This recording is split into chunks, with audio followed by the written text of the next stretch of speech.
రెడికా మేడ్చల్ మల్కాజ్గిరి జిల్లాలో ragging engineering student బలయ్యాడు. ఇక సీనియర్లు వేధిస్తున్నారని విద్యార్థి జాదవ్ సాయితేజ ఆత్మహత్య చేసుకుంటున్నాడు. పోచారం మున్సిపాలిటీ పరిధిలో ఓ ప్రైవేట్ ఇంజనీరింగ్ కాలేజీలో ఫస్ట్ ఇయర్ చదువుతున్నాడు జాదవ్ సాయితేజ. ఆదిలాబాద్ జిల్లా ఉట్నూర్కి చెందిన సాయితేజ నార్లపల్లి మధు బాయ్స్ హాస్టల్లో ఉంటున్నాడు. సీనియర్ల వేధింపులు తట్టుకోలేక సూసైడ్ చేసుకున్నట్లుగా సెల్ఫీ వీడియో తీసి తండ్రికి పంపాడు.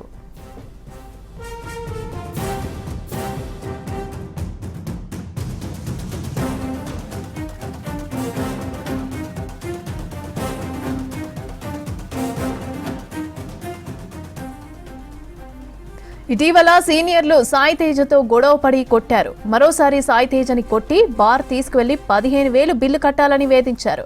తన దగ్గర అన్ని డబ్బులు లేవని వేడుకున్నా కూడా వదిలిపెట్టలేదు సీనియర్లు. వేధింపులు తట్టుకోలేకపోతున్నారని తండ్రికి వీడియో పంపి ఉరివేసుకుని చనిపోయాడు. ఘటనా స్థలాన్ని సందర్శించి దర్యాప్తు చేస్తున్నారు పోలీసులు.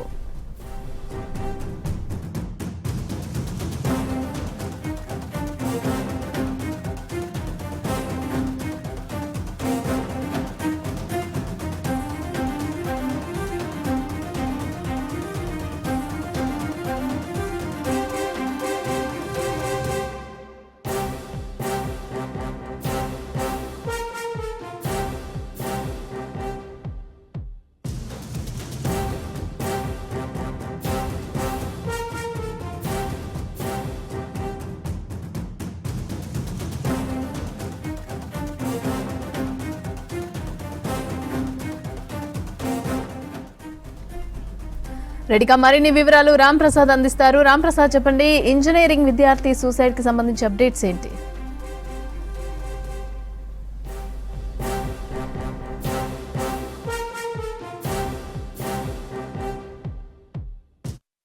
బీటెక్ సెకండ్ ఇయర్ చదువుతున్నటువంటి విద్యార్థి అయితే ఇటు బలవన్మరణానికి పాల్పడినటువంటి పరిస్థితి. మనం ప్రస్తుతం మేడిపల్లి పోలీస్ స్టేషన్లో ఉన్నాం.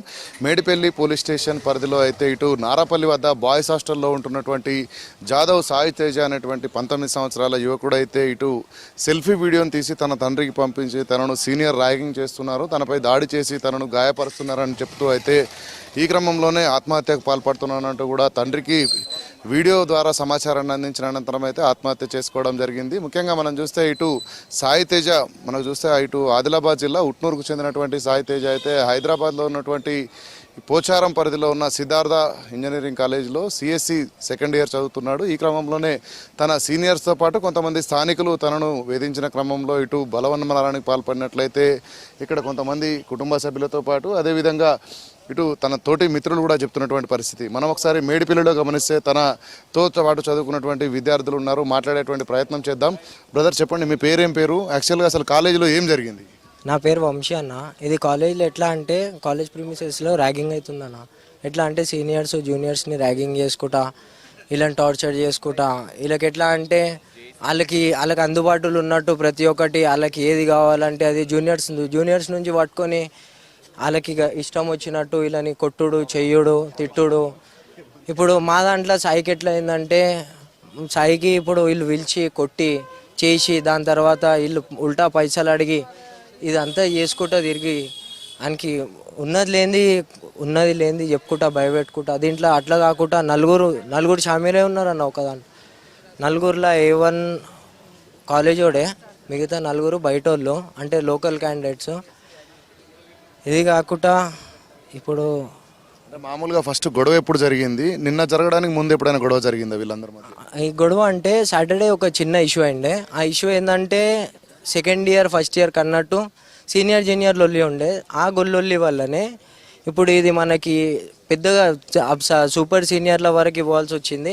వాళ్ళు పోయి రావడంతోని అందరికీ టార్చర్ పెట్టుడు. ఇప్పుడు ఆయనకి ఎట్లా అంటే మెంటల్ టార్చర్ పెట్టిర్రు, హెరాస్మెంట్ చేసిర్రు అంతోని. ఆయనకి ఎట్లా అంటే ఇప్పుడు నువ్వు పైసలు ఇస్తేనే నీకు నారపల్లిలో ఉంటావు, లేకపోతే రేపటి నుంచి నువ్వు నారపల్లిలో తిరగలేవు, చెయ్యలేవు, నువ్వు కాలేజ్కి రావాలన్నా నా కళ్ళ ముందర నుంచే రావాలి పోవాలి అన్నట్టు ర్యాగింగ్ చేసుకుంటా, ఆయనకి టీజింగ్ చేసుకుంటా, తిట్టుకుంటా, కొట్టుకుంటా, పైసలు అడుక్కుంటా, వాళ్ళకి ఇష్టం వచ్చినట్టు ర్యాగ్ చేసుకుంటా కూర్చున్నారు. అంటే మామూలుగా సాయితేజపై దాడి చేసినారని తెలుస్తుంది. ఎప్పుడు దాడి చేశారు, ఎన్నిసార్లు దాడి చేసినట్టు మీ సమాచారం?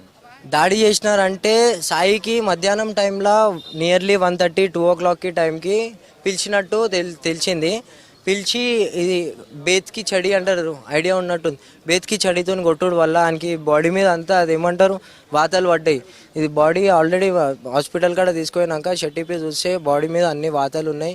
ఇంకా ఇది సాయి తేజకే కాకుండా దీంట్లో ఇంకా ముగ్గురికి కొట్టినారు.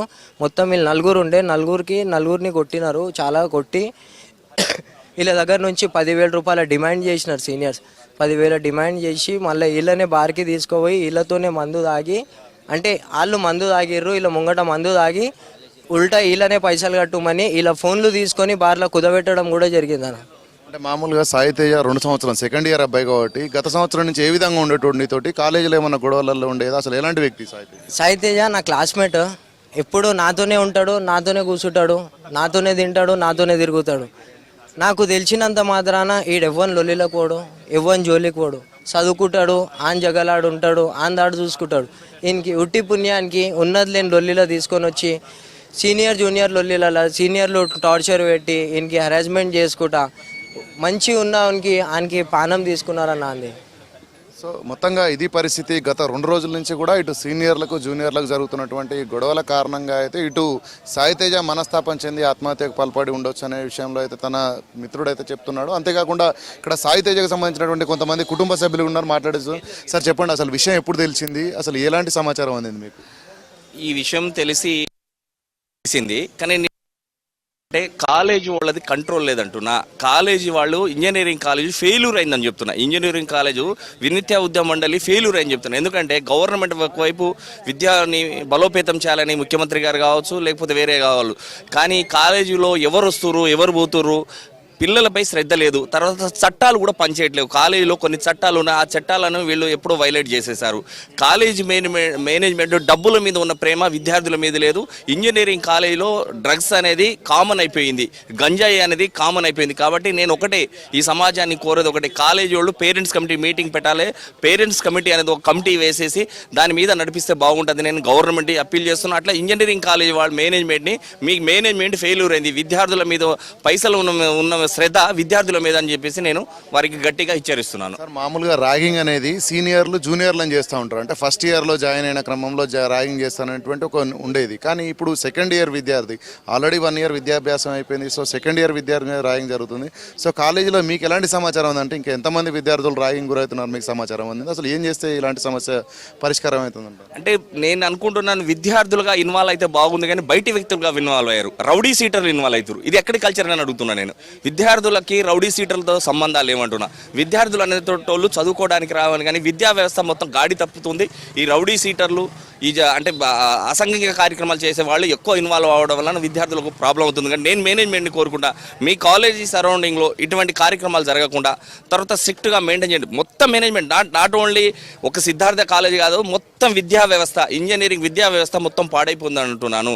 విద్యా వ్యవస్థ మొత్తం గంజాయి డ్రగ్స్కి అలవాటైపోయారు. తల్లిదండ్రులను కూడా నేను ఒకటే కోరుకుంటున్నా, తల్లిదండ్రులు కూడా మీ విద్యార్థి, మీ బాబు ఏ స్టేజ్లో ఉన్నాడు, ఎక్కడికి పోతున్నాడని తల్లిదండ్రుల మేనేజ్మెంట్ కూడా సరిగ్గా లేదు. కాబట్టి తల్లిదండ్రులను కూడా కోరుకుంటున్నా, మీరు మీ పాప కావచ్చు, మీ బాబు కావచ్చు, కాలేజీకి వెళ్తుర్రా, ఇంకెక్కడ వెళ్తుర్రా అని చెప్పేసి వాళ్ళ మీద పర్యవేక్షణ కూడా తల్లిదండ్రులు కూడా ఉండాలని నేను కోరుకుంటున్నాను. సో ఇప్పుడు సాయి తేజను డబ్బుల కోసం పలుమార్లు కూడా అంతేకాకుండా మద్యం తాగి బిల్లు కట్టాలి, అదేవిధంగా పలు రకాలుగా కూడా తనని హింసించినట్టు తెలుస్తుంది. సో మీకు ఎలాంటి సమాచారం అందింది?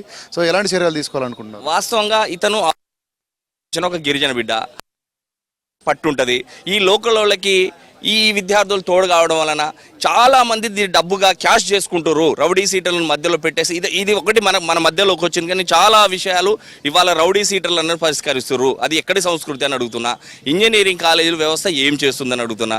పోలీస్ వ్యవస్థ కూడా ఫ్రెండ్లీ పోలీస్ అనడం వల్ల ఇంకా చాలా కార్యక్రమాలు జరుగుతున్నాయి. కాబట్టి నేను ముఖ్యంగా ఏదైతే లా అండ్ ఆర్డర్ని, మేనేజ్మెంట్ని, అట్లా గవర్నమెంట్ని, ఈ 3 కూడా పకడ్బందీగా పనిచేస్తే ఇటువంటి కార్యక్రమాలు ముందు కూడా జరగవని నేను కోరుకుంటున్నాను. సో మొత్తంగా చూస్తే ఇటు విద్యార్థుల మధ్య స్థానికంగా ఉండేటువంటి రౌడీ, అంతేకాకుండా ఇటు సాయి తేజ బలవన్ మరణానికి ఇటు స్థానికంగా ఉండేటువంటి కొంతమంది రౌడీ షీటర్లు బెదిరించడం వల్లనే ఇటు మనస్తాపానికి గురై, ముఖ్యంగా భయాందోళనకు గురై అయితే ఇటు ఆత్మహత్య నిర్ణయాన్ని తీసుకున్నాడని అయితే ఇటు కుటుంబ సభ్యులు చెప్తున్న క్రమంలో ప్రధానంగా తన మిత్రుడు చెప్పినటువంటి విషయాలు గమనిస్తే కళాశాలలో సాధారణంగానే ఇటు సీనియర్లందరూ కూడా జూనియర్ను ర్యాగింగ్ చేయడం జరుగుతూ ఉంది. ఎందుకంటే వాళ్ళకి కావాల్సినటువంటి ఏదైతే అసాంఘిక కార్యక్రమాలు, ఇటు సిగరెట్స్ కానీ అవన్నీ కూడా తెప్పించుకోవడంతో పాటు ఇటు సీనియర్స్ అనేవాళ్ళు జూనియర్ విద్యార్థులను ఇటు ర్యాగింగ్ చేస్తున్న క్రమంలో ఇటు మేనేజ్మెంట్ నుంచి కానీ అదేవిధంగా ఇటు పోలీస్ శాఖ నుంచి కానీ ఎలాంటి సపోర్ట్ లేకపోవడం కారణంగానే ఇవి రోజు రోజుకు పెరుగుతూ ఉన్నాయి. ఈ క్రమంలోనే అమాయకుడైనటువంటి సాయి తేజ ఆత్మహత్య చేసుకున్నానంటూ ఇటు తన తోటి విద్యార్థి చెప్తున్న క్రమంలో ఇలాంటి వాటిపై పూర్తి స్థాయిలో చర్యలు తీసుకోవాలని కూడా వాళ్ళు డిమాండ్ చేస్తూ ఉన్నారు. ముఖ్యంగా ఇప్పటికే సాయి తేజ మృతికి సంబంధించి సాయి తేజ తండ్రి కూడా ఇటు పోలీసులకు ఫిర్యాదు చేయడం జరిగింది. తన కొడుకును అయితే ఇటు హత్య చేసి దాన్ని ఆత్మహత్యగా చిత్రీకరించారు. అంతేకాకుండా ఇటు సెల్ఫీ వీడియో చేసినప్పటికీ కూడా అక్కడ చూస్తే పరిస్థితి ఏదైతే హాస్టల్లో తాను చేసుకున్నటువంటి ఆత్మహత్య చేస్తే ఇటు హత్య చేసిన అనంతరమే తనను హ్యాంగింగ్ లాగా చిత్రీకరించారంటూ కూడా ఇటు పోలీసుల ఫిర్యాదులో పేర్కొనడం జరిగింది. దీనిపైన ఇటు పోలీసులు కూడా కేసు నమోదు చేసి దర్యాప్తు అయితే కొనసాగిస్తూ ఉన్నారు. ముఖ్యంగా ఇటు కాలేజీలో మొదలైనటువంటి గొడవ అనంతరం బార్ వాళ్ళకు కూడా వెళ్ళింది. బార్లో మద్యం సేవించి అనంతరం డబ్బులు కట్టేటువంటి విషయంలో మొబైల్ ఫోన్లను కూడా అక్కడ తాకట్టు పెట్టినటువంటి పరిస్థితులు కొనసాగుతున్నప్పటికీ కూడా ఇటు పేరెంట్స్ నుంచి కానీ అటు కాలేజీ నుంచి కానీ ఎలాంటి సపోర్ట్ లేకపోవడం కారణంగానే ఇటు ఒంటరైనటువంటి సాయి తేజ బలవన్మరణానికి పాల్పడి ఉండొచ్చు అనేది అయితే ఇక్కడ వీళ్ళు చెప్తున్నటువంటి విషయం. దీనిపైన అయితే పోలీసులు కేసు నమోదు చేసి దర్యాప్తు చేసినటువంటి పరిస్థితి అయితే మేడిపల్లి పోలీస్ స్టేషన్ పరిధిలో కొనసాగుతుంది. Mamata. Right, thank you Ram Prasad.